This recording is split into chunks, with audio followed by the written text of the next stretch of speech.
नमस्कार मित्रों, स्वागत है आप सभी का हमारे YouTube चैनल पर। बिहार सीरीज जो हमारी चल रही है उसी को हम आगे बढ़ाते हुए, जिसमें हमारा प्राचीन बिहार का इतिहास चल रहा है, जहां पर हमने अंतिम क्लास मौर्य काल की ली थी। मौर्य काल के बाद हम यहां पर आज जो देखने वाले हैं वो है हमारा बौद्ध धर्म। ठीक है, बौद्ध धर्म हम यहाँ पर देखेंगे और बौद्ध धर्म से संबंधित जितने भी प्रश्न हैं, चाहे जहाँ से भी पूछे जाते हैं, कोशिश किया हूँ कि वो सारे चीज़ जितने भी फैक्ट्स हैं जो प्रारंभिक परीक्षा में बिहार के पूछे जाते हैं, वो सारी चीज़ें यहाँ पर हम आप लोगों के सामने रखने का प्रयास करेंगे।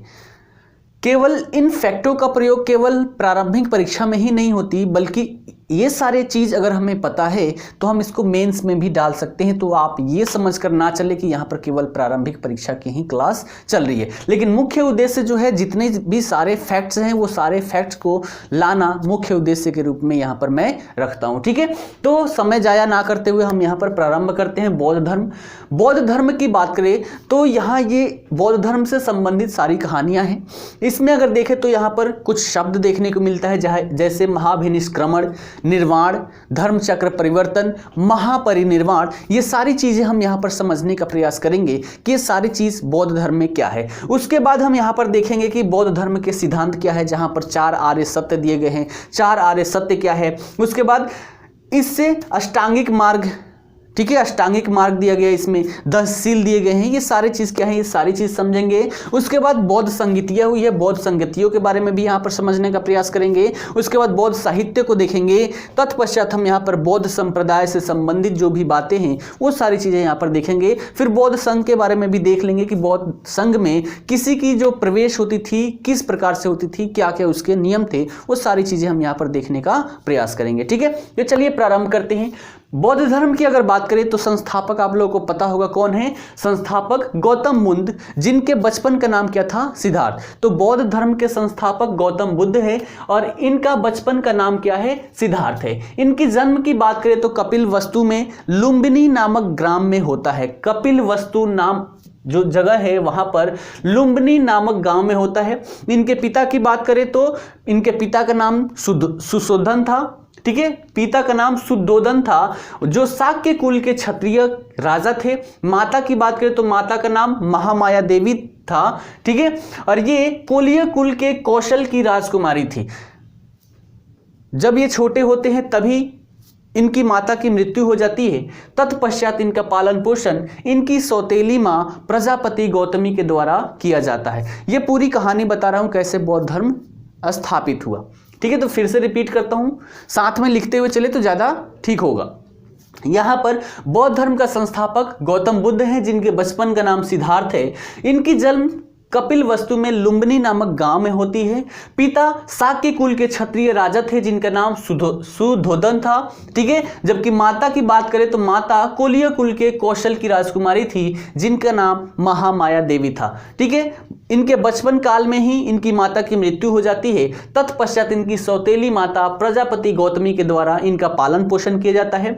जन्म की बात करें, चीनी साहित्य के अनुसार जन्म की बात करें तो इनकी जन्म 563 ईसा पूर्व में हुई थी और मृत्यु की बात करें तो 80 वर्ष की उम्र में 483 ईसा पूर्व में इनकी मृत्यु होती है। ठीक है, सारी चीजें देखते हुए जाएंगे, अंत में मृत्यु कैसे होती है ये सारी चीजें भी यहाँ पर हम क्लियर कर लेंगे। ठीक है, जब इनका जन्म होता है, बाल्यावस्था होता है, तो बाल्यावस्था के समय काल में ही काल देवल नामक एक भविष्य वक्ता जो होता है उसे बुलाया जाता है और उन्हीं के द्वारा यहाँ पर भविष्य बताया जाता है कि जो आपका पुत्र है, बालक है, ये आगे चलकर सन्यासी बनेगा। जब ऐसी भविष्यवाणी की जाती है तत्पश्चात इनको घर से बाहर निकलने पर प्रतिबंध लगा दिया जाता है। जितनी भी सुख सुविधाएं होती है सारी चीज़ें उनको घर पर ही मुहैया करवाई जाती है, चाहे वो इंटरटेनमेंट से संबंधित हो या खेलने वाली चीज़ों से संबंधित हो या फिर ज्ञान से संबंधित, सारी चीज़ें इनको घर पर ही किया जाता है, प्रोवाइड करवाया जाता है। ठीक है, उसके बाद अगली बात करें यहाँ पर इनकी विवाह, तो 16 वर्ष की उम्र में इनकी विवाह हो जाती है। और विवाह की बात करें तो शाक्य गण की राजकुमारी थी, जिनका नाम था यशोधरा, उनके साथ इनका विवाह हो जाता है। तत्पश्चात 29 वर्ष की उम्र में इनको एक पुत्र की प्राप्ति होती है, जिसका नाम यहाँ पर राहुल रखा जाता है। इसी समय काल में शहर में भ्रमण करने के दौरान वो 4 चीजें देखते हैं जिन्हें चिन्ह के रूप में उन्होंने परिभाषित किया। वो क्या है? शहर में भ्रमण के दौरान इन्होंने पहले तो वृद्ध व्यक्ति को देखा, फिर रोगी को देखा और फिर मृत व्यक्ति को देखा और एक सन्यासी को देखा, यानी कि 4 चीजें यहां पर देखा और इनके द्वारा क्या किया गया, इसे चिन्ह के रूप में व्यक्त किया गया। क्या क्या था? वृद्ध व्यक्ति, रोगी, मृत और सन्यासी। जब सन्यासी को इन्होंने देखा तो सन्यासी को देखकर सांसारिक जीवन से इनका मोह भंग हो गया और मोह भंग होने के पश्चात ही ये गृह त्याग करने की सोच लिए। ठीक है, गृह त्याग करने की सोचने लगे और 29 वर्ष की अवस्था में ही इनके द्वारा रात्रि के समय काल में गृह त्याग कर दिया जाता है। प्रश्न यहां से पूछा गया है कि गृह त्याग के समय ये जो उनका सारथी था या फिर अश्व था, इसका क्या नाम था? यहां से प्रश्न पूछा गया है। तो 29 वर्ष की अवस्था में इन्होंने सबसे पहले क्या देखा? शहर भ्रमण के क्रम में वृद्ध व्यक्ति को देखा, रोगी को देखा, मृत व्यक्ति को देखा और सन्यासी को देखा। उसमें से सन्यासी को देखकर इनके मन में क्या हुआ कि गृह त्याग की अवस्था, सांसारिक जीवन से जो मोह होता है, मोह यहां पर भंग हो जाता है और गृह त्याग 29 वर्ष की उम्र में अपने अश्व, कंथक और सारथी छंदक के साथ गृह त्याग करते हैं और यही गृह त्याग करने की घटना ही महाभिनिष्क्रमण कहलाता है। तो बौद्ध धर्म में महाभिनिष्क्रमण की बात करें तो क्या है? गृह त्याग की, बुद्ध के गृह त्याग की जो घटना है वही महाभिनिष्क्रमण कहलाता है। उसके बाद इसके आगे चले तो अनविन नामक स्थान पर अनोमा नदी के किनारे इनके द्वारा प्रवजना धारण किया जाता है। प्रवजना धारण यानी कि वस्त्रों का त्याग। जो हमारा सामान्य वस्त्र है, सामान्य वस्त्रों को त्याग कर जो ऋषि मुनि वस्त्र धारण करते हैं वैसा वस्त्र यहां पर धारण किया जाता है, जिसे प्रवजना कहा जाता है। ठीक है, अब ज्ञान की प्राप्ति को देखें तो ज्ञान की प्राप्ति में भी कुछ क्रम है। सबसे पहले तो इन्होंने क्या किया कि वैशाली में अलार कलाम एवं उनके शिष्य का नाम था मरंडू कलाम। ये दोनों क्या थे? सांख्य दर्शन के विद्वान थे।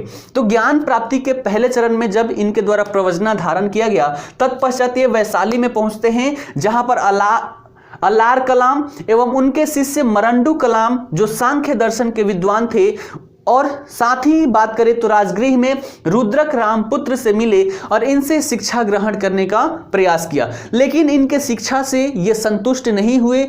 ठीक है, इनकी शिक्षा से संतुष्ट नहीं हुए।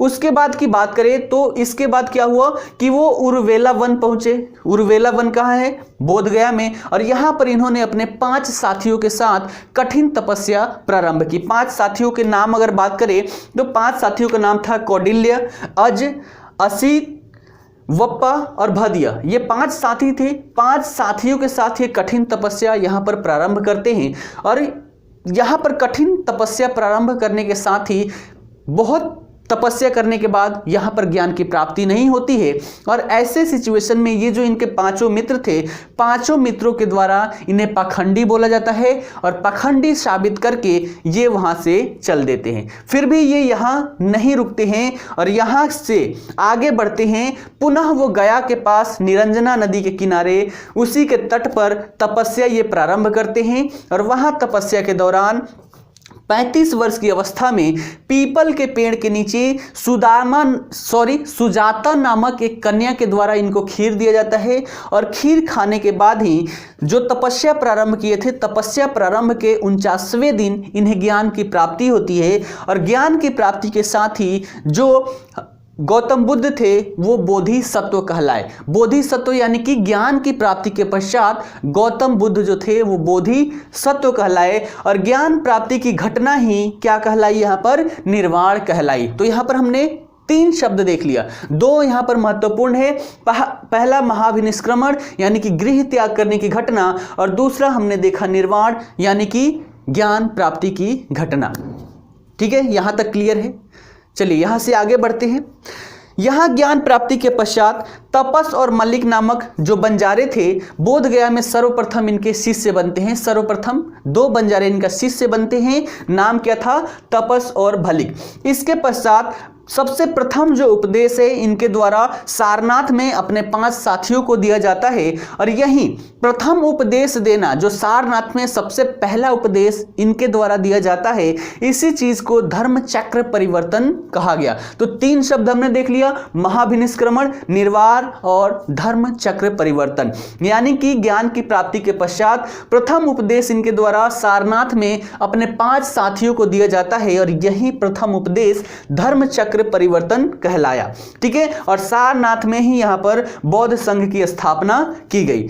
इसके बाद यहां से ये वाराणसी पहुंचे और वाराणसी में देखे तो वहां पर यश अपनी माता, पिता, पत्नी के साथ इनकी अनुयायी बने। और साथ ही अगर बात करें तो यश की माता और उनकी पत्नी प्रथम उपासिकाएं बनी इनकी। ठीक है, तो प्रथम उपासिकाएं कौन बना? यश की माता और इनकी पत्नी।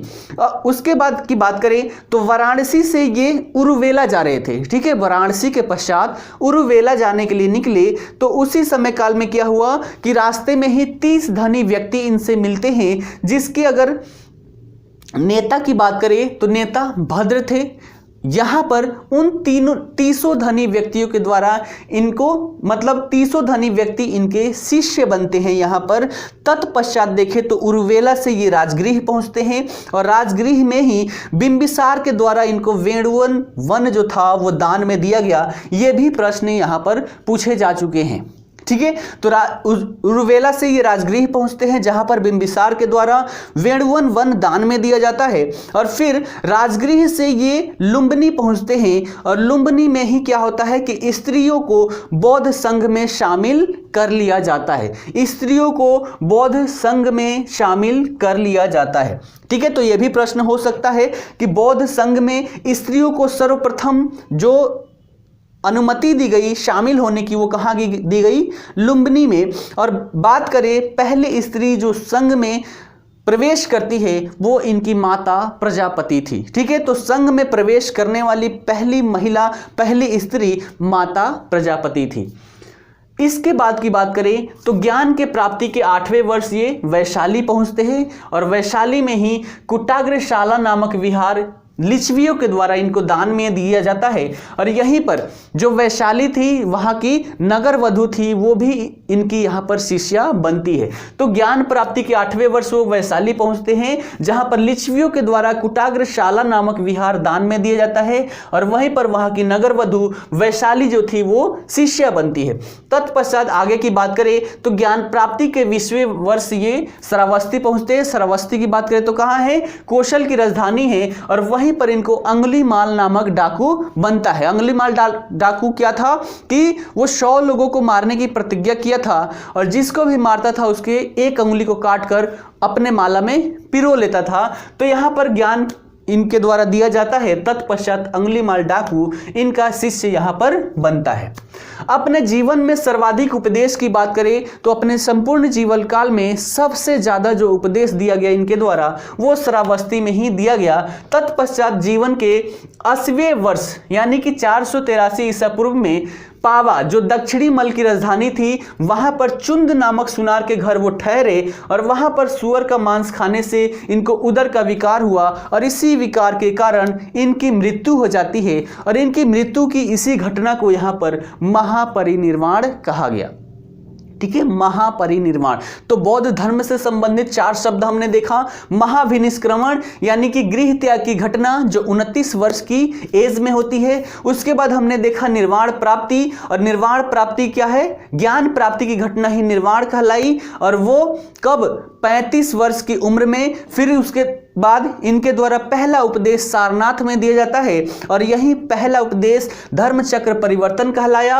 और 80 वर्ष के उम्र में कहां? पावा में इनकी मृत्यु होती है जिसे महाविनिष्क्रमण कहा गया।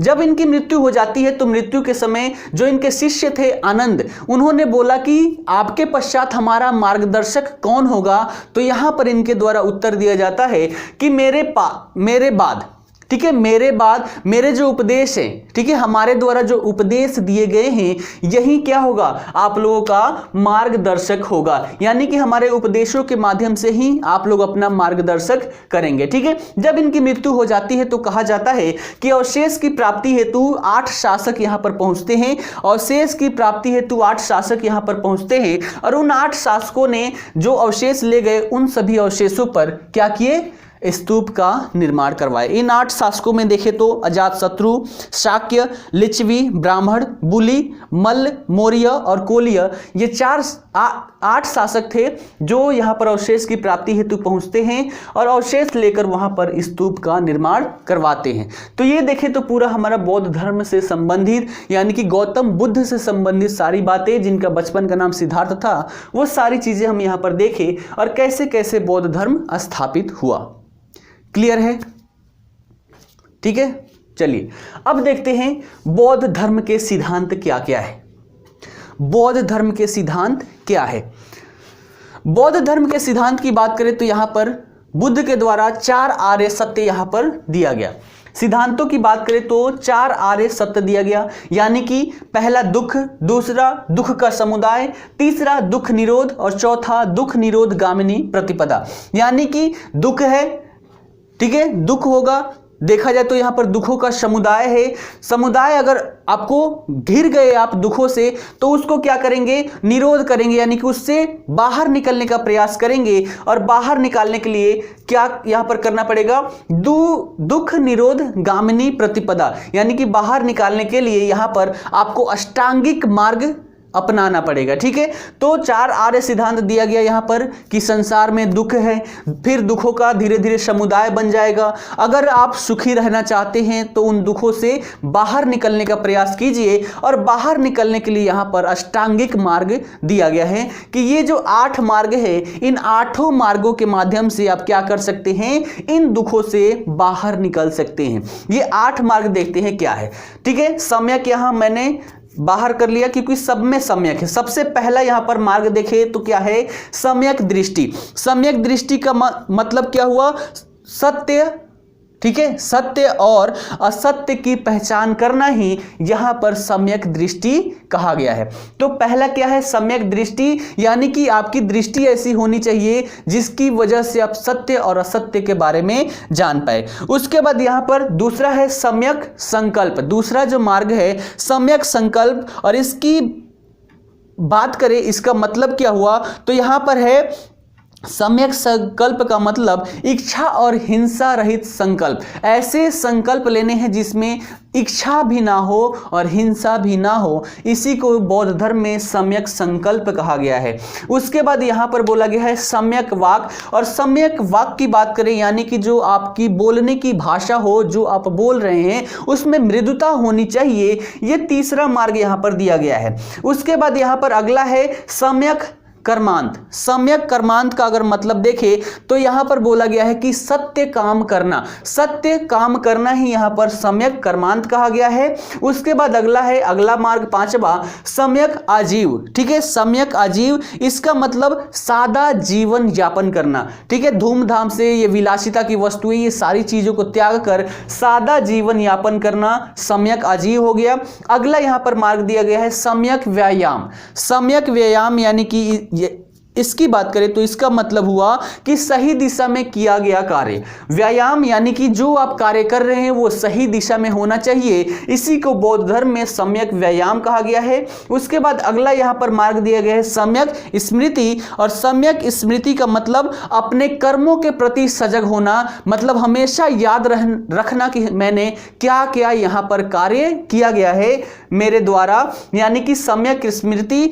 यानी कि यहां पर हमने क्या देखा कि कर्मों के प्रति सजग रहना। और अंतिम है यहां पर सम्यक समाधि, जिसका मतलब होता है एकाग्रचित्त होना, हमेशा एकाग्रचित्त होकर रहें। इन 8 मार्गों के माध्यम से हम क्या कर सकते हैं, सभी दुखों से निदान पा सकते हैं। ठीक है, सम्यक दृष्टि, सम्यक संकल्प, सम्यक वाक, सम्यक कर्मांत, सम्यक आजीव, सम्यक व्यायाम, सम्यक स्मृति और सम्यक समाधि, ये 8 मार्ग दिए गए जिनके माध्यम से हम अपने दुखों का निदान कर सकते हैं। क्लियर है? अब इन सब के लिए भी हमें क्या करना पड़ेगा, 10 शील का प्रयोग करना पड़ेगा। यानी कि अष्टांगिक मार्ग जो है, इस अष्टांगिक मार्ग पर चलने के लिए 10 शील बताए गए हैं, जिसे शिक्षा पाद भी कहा जाता है। इन सभी के माध्यम से हम अष्टांगिक मार्ग पर चल सकते हैं और अष्टांगिक मार्ग के माध्यम से हम दुखों का निवारण कर सकते हैं। तो 10 शील यहां पर क्या दिए गए हैं, सबसे पहला है अहिंसा, यानी कि हिंसा नहीं करना, अहिंसा पूर्वक जीवन व्यतीत करना। दूसरा सत्य, यानी कि हमेशा सत्य बोलना।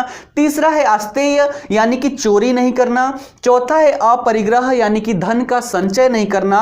और पांचवा है ब्रह्मचर्य, यानी कि ब्रह्मचर्य का पालन करना। ये प्रथम 5 जो है वो बौद्ध धर्म से संबंधित जितने भी व्यक्ति हैं उन सभी के लिए लागू होता है। प्रथम 5 यानी कि अहिंसा, यानी कि हिंसा नहीं करना, हमेशा सत्य बोलना, अस्तेय यानी कि चोरी नहीं करना, अपरिग्रह यानी कि धन इकट्ठा नहीं करना, और पांचवा ब्रह्मचर्य। इसके अलावा जो भी बौद्ध भिक्षु है उनके लिए बाकी 5 भी लागू होता है, उनको ये भी मानना पड़ेगा। जैसे कि छठे की बात करें तो व्यभिचार नहीं करना, 7वां मद्यपान नहीं करना, 8वां असमय भोजन नहीं करना, 9वां नाच गानों से बच के रहना, और 10वां जो सुखप्रद बिस्तर है, सुखप्रद बिस्तर का यहां पर त्याग करना। ठीक है, तो अगर देखें तो यहां पर 10 शील के रूप में ये सारी चीजें यहां पर दी गई है जो बौद्ध धर्म से संबंधित है। क्लियर है? चलिए आगे देखते हैं। हमने देख लिया, हमने क्या देखा एक बार फिर से देख लेते हैं। बौद्ध धर्म के सिद्धांत यहां पर कहा गया है कि दुखों का भंडार है, और दुखों का भंडार कैसे हम दूर कर सकते हैं, दुखों से निदान कैसे पा सकते हैं, अष्टांगिक मार्ग से। और अष्टांगिक मार्ग पर हम कैसे चल सकते हैं, इन 10 शीलों के माध्यम से। ठीक है, यानी कि अगर हम ऐसे समझे कि ये जो 10 शील है ये जीवन का नैतिक आधार है, इन नैतिक आधार के माध्यम से हम अष्टांगिक मार्ग पर चल सकते हैं, और इन अष्टांगिक मार्गों के माध्यम से जो भी दुख है उन दुखों से हम निदान पा सकते हैं। बौद्ध धर्म में ऐसी बातें यहां पर कही गई है। क्लियर है? चलिए अब बौद्ध धर्म के बारे में समझते हैं। बौद्ध धर्म की बात करें तो प्रश्न यहां से भी पूछे जाते हैं। बौद्ध धर्म एक अनिश्वरवादी धर्म है, पुनर्जन्म में विश्वास रखता है, आत्मा को अस्वीकार करता है, कर्म फल के सिद्धांत पर आधारित है, और कहा जाता है कि निर्वाण प्राप्ति जीवन रहते भी प्राप्त कर सकते हैं। फिर से रिपीट करता हूं, बौद्ध धर्म की बात करें तो बौद्ध धर्म अनिश्वरवादी धर्म है, पुनर्जन्म में विश्वास रखता है, आत्मा को अस्वीकार करता है, कर्म फल के सिद्धांत पर चलता है, यानी कि जैसा हम कर्म करेंगे वैसा ही फल होगा।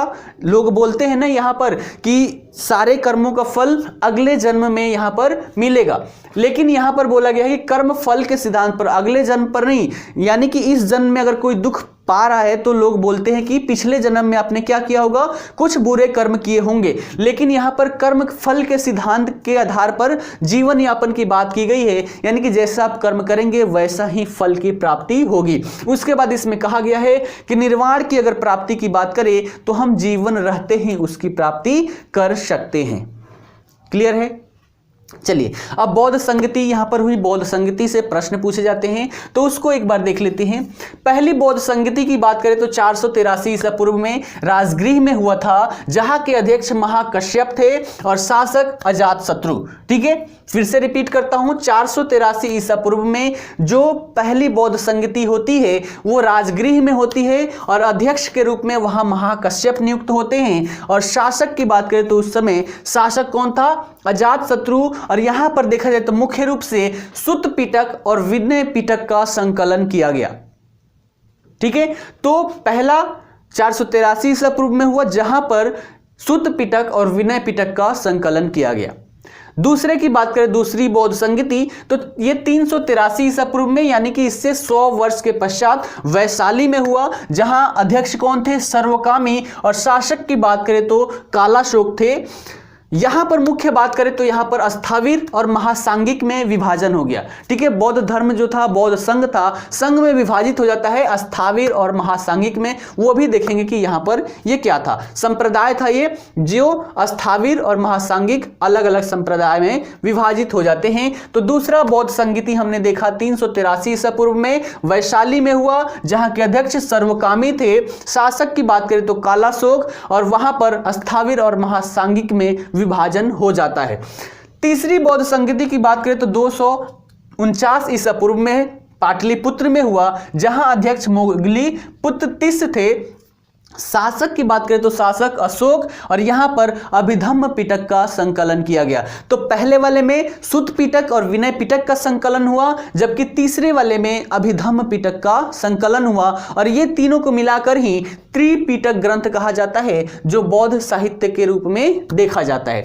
अगले फिर से एक बार इसको रिपीट करता हूं, 249 ईसा पूर्व में पाटलिपुत्र में तीसरी बौद्ध संगति हुई, जहां अध्यक्ष मोगलीपुत्र तिस थे और शासक की बात करें तो अशोक, और यहां पर अभिधम्म पिटक का संकलन किया गया। तत्पश्चात देखिए चौथी बौद्ध संगति 95 ईस्वी में हुआ, और कहां हुआ, कुंडल वन में, जो कहां है, जम्मू कश्मीर में है। तो कुंडल वन में हुआ, और यहां पर अध्यक्ष वसुमित्र थे, और यहां पर उपाध्यक्ष के रूप में अश्वघोष थे। शासक इस समय कनिष्क, और यहां पर हीनयान और महायान में विभाजन होता है। तो फिर से एक बार रिपीट करता हूं, 95 ईस्वी में कुंडल वन में चौथी बौद्ध संगति हुई, जहां के अध्यक्ष वसुमित्र और उपाध्यक्ष अश्वघोष हुए, शासक कनिष्क, और यहां पर हीनयान और महायान का विभाजन हुआ। क्लियर है? चलिए अब देखते हैं बौद्ध साहित्य के बारे में। बौद्ध साहित्य की बात करें तो बौद्ध साहित्य त्रिपिटक ग्रंथ है बौद्ध साहित्य के अंतर्गत, जिसकी भाषा पाली है, और इसमें त्रिपिटक में देखें तो सुत्त पिटक, विनय पिटक और अभिधम्म पिटक, तीन यहां पर ग्रंथ देखने को मिलते हैं। तो बौद्ध साहित्य त्रिपिटक ग्रंथ कहलाता है, जिसकी भाषा पाली है। और देखें तो ये तीन ग्रंथ क्या है, सुत्त पिटक, विनय पिटक और अभिधम्म पिटक। उन तीनों को हम बारी बारी से देखते हैं। सुत्त पिटक की बात करें, यहां पर सुत्त पिटक की बात करें तो इसमें क्या है, बुद्ध के शिक्षा और उपदेश इसमें संकलित किया गया है। सुत्त पिटक में बुद्ध के शिक्षा एवं उपदेश यहां पर संकलित किया गया है, और इसका संकलन किसके द्वारा किया गया, आनंद के द्वारा यहां पर संकलन किया गया। ठीक है, क्लियर है? तो बौद्ध साहित्य पहला है हमारा सुत्त पिटक, जिसमें बुद्ध की शिक्षा एवं उपदेश की संकलन की गई है, आनंद के द्वारा इसका संकलन किया गया। और इसकी बात करें सुत्त पिटक की तो इसके 5 भाग है। ठीक है, भाग देखिएगा, दिघ निकाय, मध्यम निकाय, अंगुत्तर निकाय, संयुक्त निकाय और खुद्दक निकाय। ठीक है, सुत्त पिटक के 5 भाग फिर से रिपीट करता हूं, दिघ निकाय, मध्यम निकाय, अंगुत्तर निकाय, संयुक्त निकाय और खुद्दक निकाय। क्लियर है? अंगुत्तर निकाय की बात करें तो पहली बार इसमें 16 महाजनपद की चर्चा मिलती है, किसमें, अंगुत्तर निकाय में। ठीक है, क्लियर है? चलिए अगला देखते हैं हम विनय पिटक। विनय पिटक की बात करें तो इसमें क्या है, बौद्ध धर्म के नियम इसमें दिए गए हैं। विनय पिटक में बौद्ध धर्म के नियम दिए गए हैं। और संकलन की बात करें तो इसकी संकलन उपाली के द्वारा किया गया, और इसके भी 3 भाग है। जैसे सुत्त पिटक का संकलन आनंद के द्वारा किया गया, जिसके 5 भाग है, वैसे ही विनय पिटक का संकलन उपाली के द्वारा किया गया, और इसके भी 3 भाग है। 3 भाग की बात करें तो पहला है सुत्त विभाग, दूसरा खंदक और तीसरा परिवार। फिर से रिपीट करता हूं, विनय पिटक के 3 भाग, पहला सुत्त विभाग, दूसरा खंदक और तीसरा परिवार। क्लियर है? चलिए उसके बाद देखते हैं हम अभिधम्म पिटक। अभिधम्म पिटक की बात करें तो ये क्या है, बौद्ध धर्म की दार्शनिक व्याख्या क्या होती है, वो सारी चीजें इसमें देखने को मिलता है। तो अभिधम्म पिटक बौद्ध धर्म की दार्शनिक व्याख्या मिलती है, और मोगलीपुत्र तिस के द्वारा इसका संकलन किया गया। ठीक है, इसकी बात करें अभिधम्म पिटक की तो ये प्रश्नोत्तर के रूप में है, प्रश्न और उत्तर के रूप में है अभिधम्म पिटक। और ये क्या है, बौद्ध धर्म की दार्शनिक व्याख्या यहां पर मिलती है, संकलन मोगलीपुत्र तिस के द्वारा किया गया। तो बौद्ध साहित्य से संबंधित हमारा त्रिपिटक ग्रंथ यही है, जिसके अंतर्गत सुत्त पिटक, विनय पिटक और अभिधम्म पिटक आते हैं। क्लियर है? चलिए अगला देखते हैं बौद्ध संप्रदाय। बौद्ध संप्रदाय कैसे कैसे हैं। यहां पर देखें तो सर्वप्रथम जो पहली संगति होती है 483 ईसा पूर्व में, यहां पर लोगों में जो इससे संबंधित लोग थे, ठीक है, उनमें क्या हो जाता है, मतभेद हो जाता है। मतभेद यानी कि यहां पर दो प्रकार के लोग देखने को मिले। पहले जो बुद्ध के मूल शिक्षा एवं उपदेश में विश्वास करते थे, ठीक है, बुद्ध के मूल शिक्षा एवं उपदेश में विश्वास करते थे उनकी, और दूसरा जो लोग थे वो इसमें परिवर्तन चाहते थे, उनके द्वारा जो भी बातें यहाँ पर कही गई उनमें परिवर्तन ये लाना चाहते थे। तो इन्हीं मतभेदों के कारणवश यहाँ पर ये दो संप्रदायों में विभाजित हो जाते हैं। पहले संप्रदाय कहलाए स्थविर, इसी को थेरावादी या फिर हीन सांघिक भी कहा जाता है। तो 483 ईसा पूर्व में जो पहली बौद्ध संगति हुई राजगृह में, वहां पर लोगों के बीच में मतभेद हुआ और मतभेद के परिणाम स्वरूप यहां पर दो संप्रदायों में ये विभाजित हो जाते हैं।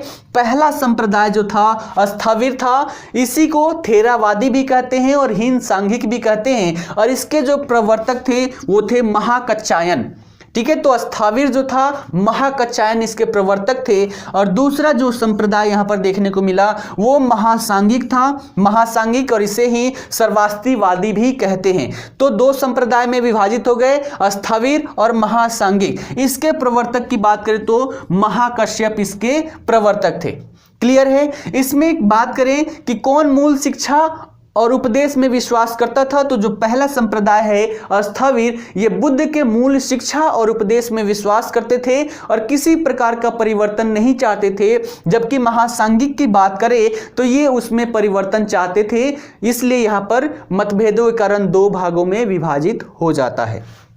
क्लियर है। उसके बाद 249 ईसा पूर्व, यानी कि जो हमारा तीसरा यहां पर बौद्ध संगति हुआ पाटलिपुत्र में, यहां पर अगर देखें इस समय काल में तो जो स्थविर थे वो धीरे धीरे भारत से समाप्त हो गए। अगर देखें तो ये अन्य जगहों में, हमारा दक्षिण पूर्व एशिया, चीन वाले एरिया में, इन सभी जगहों पर ये चले गए। यानी कि यहां पर इस समय काल तक स्थविर धीरे धीरे भारत से समाप्त हो गए, और यहां पर जो हमारा ये था सर्वास्तिवादी, ठीक है, सर्वास्तिवादी का विकास यहां पर देखने को मिलता है। क्लियर है। उसके बाद अगला हम बात करें 95 ईस्वी, यानी कि चौथी बौद्ध संगति जो कुंडल वन में हुआ। यहां पर देखें तो हीनयान और महायान में ये जो संप्रदाय है वो विभाजित हो जाता है। यहां पर भी बात करें हीनयान की, तो हीनयान से संबंधित अगर तथ्यों को देखें तो इसमें हीनयान से संबंधित जो लोग थे ये बुद्ध के शुद्ध धार्मिक सिद्धांत के जो भी सिद्धांत था उसमें विश्वास करते थे।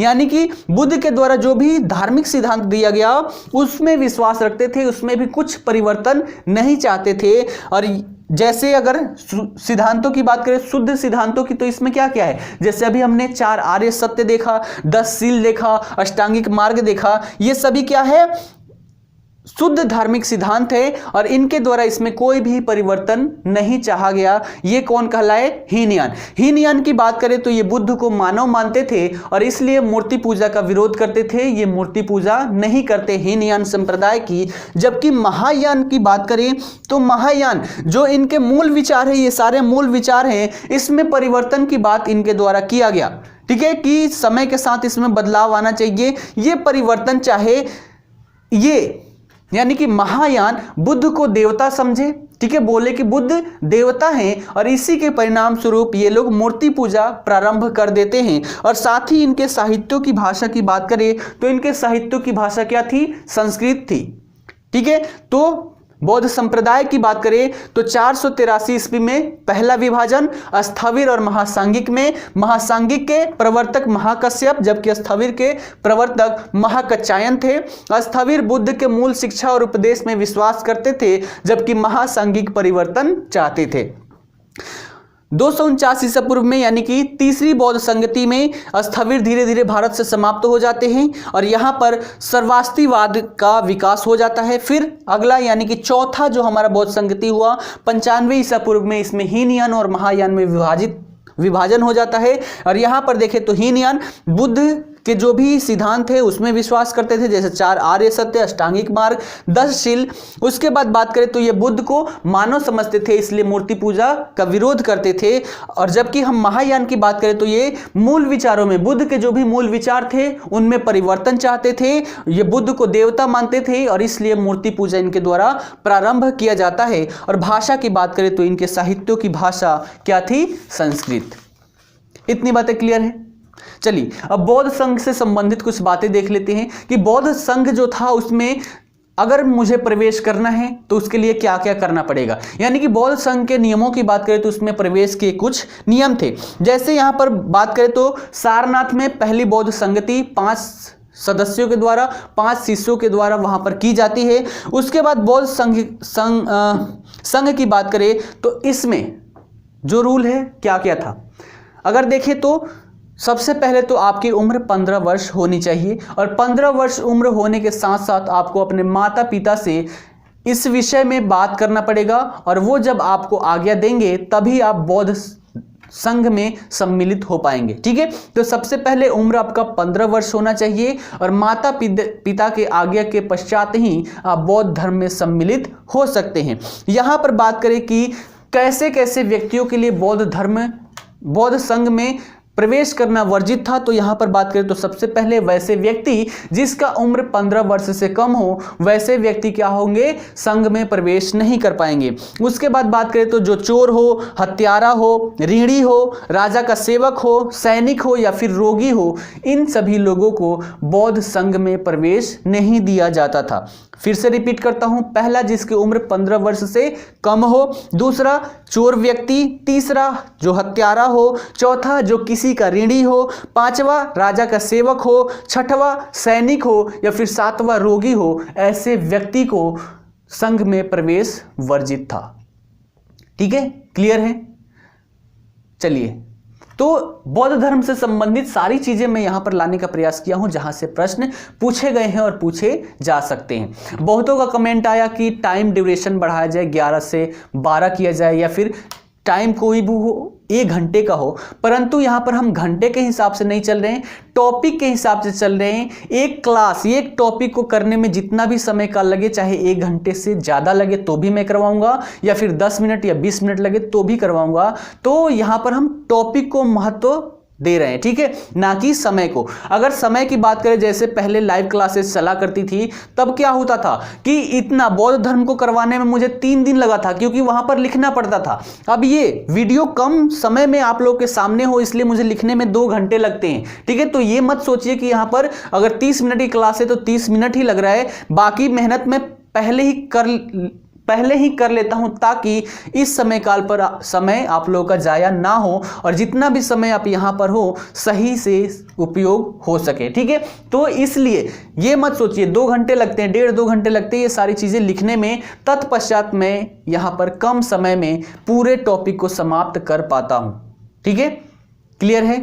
चलिए, और कल की क्लास में मैंने बताया था मौर्य काल के संदर्भ में कि जो यहां पर अगर सिलेबस देखें बीपीएससी की, तो बीपीएससी के सिलेबस में जो कला है, मौर्य काल में मैंने कला वहां पर नहीं करवाया था।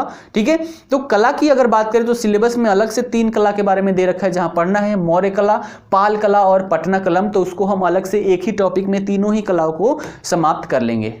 ठीक है, चलिए, तो आज के लिए इतना ही, फिर मिलते हैं अगले क्लास में। धन्यवाद।